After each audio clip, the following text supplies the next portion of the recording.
Sir Jaganmohan Reddy గారు మరి తన 10 మంది ఎమ్మెల్యేలను తీసుకెళ్లి అసెంబ్లీకి వెళ్తారా వెళ్ళారని ఒక పెద్ద ఎత్తున చర్చ అయితే జరిగింది. కాకపోతే ఇవాళ ప్రారంభమైన సమావేశాల్లో నల్ల కండువాలతో ఆయన అసెంబ్లీలో అడుగు పెట్టారు. మరి ఈ నల్ల కండువాలు ఎందుకు ధరించారు? మరి అసెంబ్లీలో ఆయన పాత్ర ఏంటి? మీ ఒపీనియన్ సార్. జగన్ ఒక స్ట్రాటజీని మార్చినట్టుగా కనబడుతుంది. మామూలుగా అయితే అసెంబ్లీకి పోకూడదు అనుకున్నారు బిగినింగ్లో. అయితే ఈరోజు అసెంబ్లీకి వెళ్ళాలని డిసైడ్ అయ్యారు. తనకి 11 మందిని తీసుకొని వెళ్ళారు.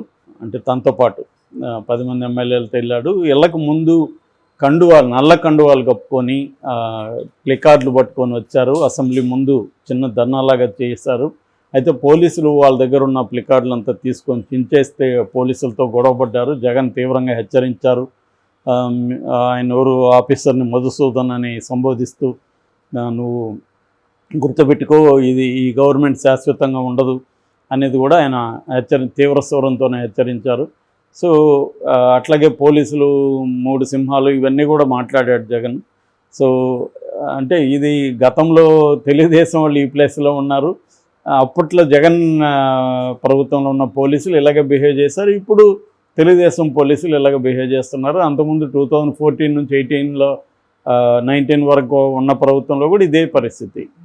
నిజానికి ప్రభుత్వాలు మారుతుంటాయి కానీ పోలీసులు ఇలాగే బిహేవ్ చేస్తుంటారు.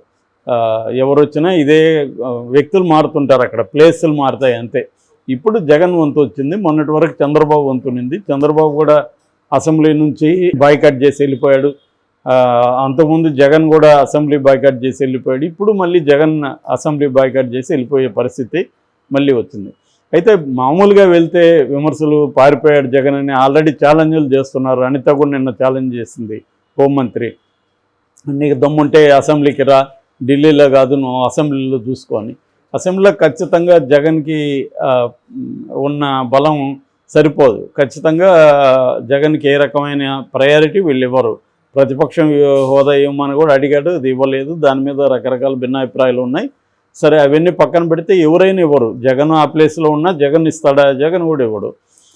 ఎవరు కూడా ఇవ్వరు. ఈవెన్ బీజేపీ కూడా ఇవ్వలేదు కదా పార్లమెంట్లో కూడా. నీకు 10% లేకపోతే ఎవరు ఇవ్వరు. అలాగే జగన్కి ఇవ్వలేదు. దాన్ని ప్రజలకు తెలియజేయాలనే జగన్ అది చేశాడు. అయితే ఈ రోజు నుంచి నిజానికి 5 రోజులు అసెంబ్లీ సమావేశాలు ఉన్నాయి. ఈరోజు గవర్నర్ ప్రారంభ సమావేశం జరుగుతుంటే దాన్ని ఖండిస్తూ, నిరసిస్తూ వీళ్ళు బయటికి వాకౌట్ చేశారు. ఈ 11 మంది వాకౌట్ చేశారు వైసీపీ వాళ్ళు. సో నాకు తెలిసి ఇంకో వాళ్ళు వెళ్ళరు. ఎందుకంటే రేపు ఈవినింగ్కి ఢిల్లీ చేరుకోవాలి అందరూ. ఎల్లుండి ఢిల్లీలో పెట్టాడంటేనే అర్థం అసెంబ్లీకి మనం వద్దని. ఫస్ట్ డే వెళ్ళి గొడవ చేసి నిరసన తెలియజేసి మనం ఢిల్లీ వెళ్ళిపోదాం అనేది వాళ్ళ ప్లాను. దాని ప్రకారమే ఈరోజు అసెంబ్లీలో గవర్నర్ ప్రసంగాన్ని అడ్డుకొని వాళ్ళు బయటకు వెళ్ళిపోయారు. సో ఈరోజు నిజానికి బీఏసీ సమావేశం, అంటే సభా వ్యవహారాల నిర్వహణ ఎలా ఉండాలి, దానికి ఉన్న సలహా మండలి కమిటీ సమావేశం ఈరోజు జరుగుతుంది. దీన్ని బట్టి ఎన్ని రోజులు అసెంబ్లీ సమావేశాలు ఉంటాయనేది తేలుతుంది. మేబీ ప్రతిపక్షం లేకుండానే అసెంబ్లీ సమావేశాలు కంటిన్యూ అయ్యే అవకాశం ఉంది. దీనివల్ల ఒక ప్రాబ్లం ఏంటంటే ప్రజల సమస్యల్ని అక్కడ లేవనెత్తే వాళ్ళు ఉండరు. వాళ్ళు ఏమనుకుంటారో అదే జరిగిపోతుంది. ఇది ఖచ్చితంగా ప్రజాస్వామ్యంలో అవాంఛనీయం. ప్రజాస్వామ్యంలో ప్రతిపక్షం అనేది ఖచ్చితంగా ఉండాలి. అప్పుడే ప్రజల తరపున మాట్లాడే ఒక వాయిస్ అనేది ఉంటుంది. లేకపోతే వాళ్ళు ఏం చేస్తే అదే కరెక్ట్ అన్నట్టుగా అయిపోతుంది. ఇప్పుడైతే 3 నెలలకి ఓట్ ఆన్ అకౌంట్ బడ్జెట్ పెట్టే అవకాశం ఉంది. దాంతోపాటు 5 రోజుల పాటు 3 శ్వేతపత్రాలని డిస్కస్ చేసే అవకాశం ఇది కూడా ఉంది. శాంతి భద్రతల మీద, పరిశ్రమల మీద, ఆర్థిక స్థితిగతుల మీద చేస్తారు. అది కూడా వాళ్ళ పద్ధతిలో వాళ్ళు ఏమనుకుంటే అదే చెప్తారు. గతంలో 5 ఏళ్లలో ఘోరంగా ఉందని ఎప్పటి నుంచో చెప్తున్నారు. దాన్ని ఇప్పుడు ఏవో లెక్కలు చెప్తారు. దాన్ని కౌంటర్ చేయడానికి ఎవరు ఉండరు. ఇక్కడ బయట కౌంటర్ చేయాల్సిందే. అసెంబ్లీలో అయితే చర్చ అనేది జరగదు. వాళ్ళు ఏం చెప్తారో అది దాని మీద మాట్లాడుకోవడం తప్ప ఏమి ఉండదు. ఎప్పుడైనా కూడా కౌంటర్ చర్చలు అనేవి జరగాలి. అప్పుడే మనకి ఫ్యాక్ట్స్ బయటకు వస్తాయి. ఇప్పుడు డేటా నమ్మాలా లేదా అన్నప్పుడు డేటా కూడా ఎవరిచ్చే డేటా వాళ్ళకి అనుకూలంగా ఇస్తారు. ముందే ఒక నిర్ణయానికి వచ్చి దాన్ని సపోర్ట్ చేసే డేటానే ఇస్తారు తప్ప దానికి కౌంటర్గా వేరే డేటా అనేది ఉండదు. సో అందువల్ల డేటా అనేదంతా కూడా అన్నిసార్లు డేటా కరెక్ట్ అని చెప్పలేం. డేటా కూడా వాళ్ళకి ఎవరికి అనుగుణమైన డేటా వాళ్ళు ఇస్తారు.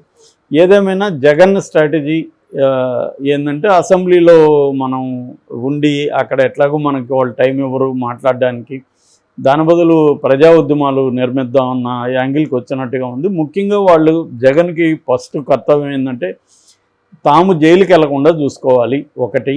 రెండోది పార్టీలో ఎక్కువ మంది పార్టీలోంచి బయటికి వెళ్ళిపోకుండా చూసుకోవాలి, పార్టీ మొరేలు నిలబెట్టాలి.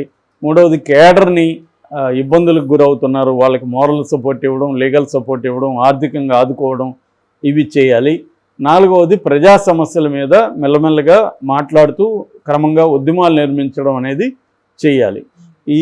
ఈ కర్తవ్యాలతో జగన్ ముందుకెళ్తున్నాడు. మరోవైపు రాజకీయ వ్యూహాలకు కూడా పదును పెట్టాలి. ఎందుకంటే ఇప్పటివరకు జగన్ ఒక పద్ధతిలో వెళ్ళాడు, ఎవరితో పొత్తు పెట్టుకోకుండా ఒంటరిగా వెళ్ళాడు. ఇప్పుడు అతను కూడా ఆలోచించే అవకాశం ఉంది.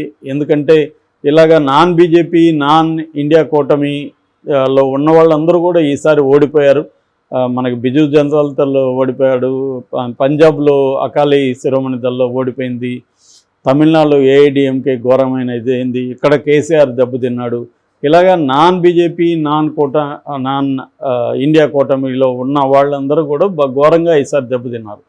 అంటే ఏదో ఒక కూటమిలో ఉండాల్సిన అవసరం అయితే ఇవాళ ఏర్పడింది. చంద్రబాబు అది ముందు నుంచి ఆయన క్లారిటీ ఉంది కాబట్టి ఆయన గెలిచిన ప్రతిసారి ఏదో ఒక కూటమిలో ఉండే గెలిచాడు ఆయన.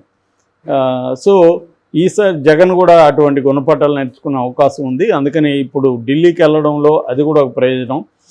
రెండవది, ఇప్పుడు ఢిల్లీ స్థాయిలో మనం గొడవ చేయడం వల్ల ఇష్యూని నేషనల్ వైడ్ తీసుకొని మీడియాకి అంతా తీసుకుపోవడం వల్ల రేపు ఏం జరిగినా కూడా రేపు జగన్ అరెస్ట్ చేసిన ఇంకోటైనా అది నేషనల్ ఇష్యూ అవుతుంది అనేది జగన్కున్న ఐడియా. బట్ జగన్ తప్పిదం ఏంటంటే గతంలో ఎప్పుడు కూడా అతను ఏ ఇష్యూల మీద కూడా స్పందించలేదు. దేశంలో కేజ్రీవాల్ అరెస్ట్ లాంటివి ఖండించలేదు, మణిపూర్ది పట్టించుకోలేదు, అనేక బీజేపీ అరాచకాల్ని జగన్ ఎప్పుడు ఖండించలేదు. కానీ కవిత అరెస్ట్ని ఖండించలేదు. ఏది కూడా బీజేపీకి వ్యతిరేకంగా ఎప్పుడు కూడా ఒక మాట కూడా జగన్ మాట్లాడలేదు. ఇండియా కూటమి మీద అనేక రకమైన దాడులు, రాహుల్ గాంధీ అరెస్టులు ఇవన్నీ జరుగుతుంటే కూడా జగన్ మౌనం వహించాడు. మరి ఇప్పుడు మీరు నాకు మద్దతు ఇవ్వండి అని ఆయన అడిగితే ఎవరు ఎందుకు ఇవ్వాలి మద్దతు? నువ్వు ఇచ్చావా? నువ్వు మాకు అన్యాయం జరిగినప్పుడు నువ్వు మాట్లాడావా అన్న ఇదైతే వస్తుంది. అయినా కూడా వాళ్ళ అవసరాల రీత్యా కొంత ఖండించే అవకాశం కూడా ఉంది.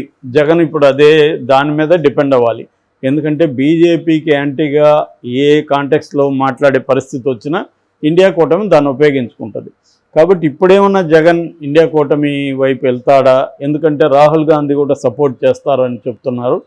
ఆ రకంగా వెళ్తే మాత్రం రాహుల్ గాంధీ కావచ్చు, లేకపోతే ఇండియా కూటమి వాళ్ళు కావచ్చు, జగన్కి సపోర్ట్ చేసే అవకాశాలు ఉన్నాయి.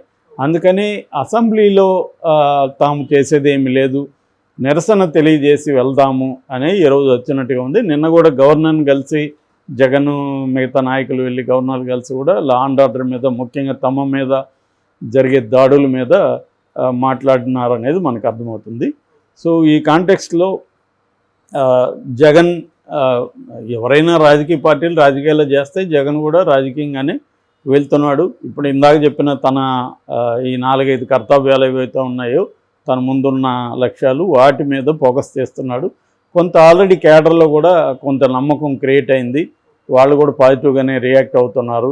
మామూలుగానే జగన్కి ఖచ్చితంగా కొంత క్రేజ్ ఉంది, జనంలోకి వెళ్తే ఆ క్రేజ్ ఉంది. 40% ఓట్లు వచ్చాయంటేనే తనకంటూ ఒక బేస్ అయితే జనంలో ఉంది. సో దాన్ని ఇప్పుడు ఉపయోగించుకోవాలి. తెలుగుదేశం కూటమి ఆల్రెడీ రివెంజ్ స్టోరీలు ఇవన్నీ చేస్తుంది కాబట్టి ఖచ్చితంగా ప్రజల్లో వ్యతిరేకత ఆల్రెడీ మొదలైంది. వాళ్ళ సొంత ఎమ్మెల్యేనే నిన్న గుంతలు పోడ్చట్లేదు, రోడ్లు పట్టించుకోవట్లేదని తిరువూరు ఎమ్మెల్యే ఆయన కొలికపూడి శ్రీనివాస్ వర్షంలోనే కూర్చొని ధర్నా చేశాడంటే మనకు పరిస్థితి అర్థమవుతుంది. అంటే గవర్నమెంట్ మారింది కానీ పరిస్థితులు ఏం మార్పు లేదనేది అర్థమవుతుంది.